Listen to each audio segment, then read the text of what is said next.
Washington, with no end in sight in the coronavirus outbreak and as President Donald Trump eyes a decision to reopen the economy, Ohio Gov.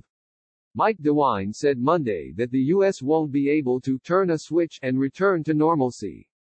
Whenever we open up, however we do it, if people aren't confident, if they don't think they're safe, they're not going to go to restaurants, they're not going to go to bars, they're not going to really get back into society, DeWine said in an interview on MSNBC's Morning Joe.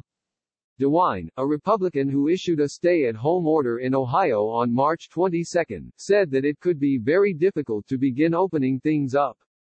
I will say this, that going out of this thing is going to be just as tough, if not tougher, than going into it and closing things down, he said. The governor, who took office in January 2019, said that testing will be imperative to move forward until an effective vaccine is developed and made available to the general public. There are people who are particularly vulnerable, who from a medical point of view are going to have to be very, very, very careful, he said. I think that sometimes we all think we're going to turn a switch and we'll get back to normal, and that's just not going to happen. Over the last week, the president has talked about reopening the economy with a big bang, and according to multiple people familiar with his decision-making process, he's determined to make that happen early next month. I think we are all expecting or planning for May 1st, said a senior administration official, who cautioned that major new outbreaks in cities could change that thinking and that no final determination has been made.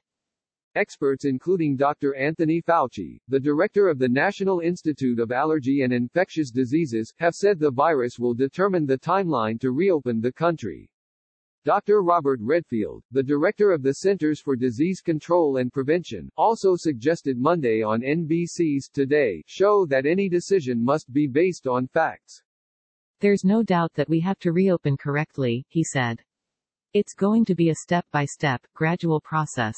It's got to be data-driven. And as I said, I think it would be community by community, county by county.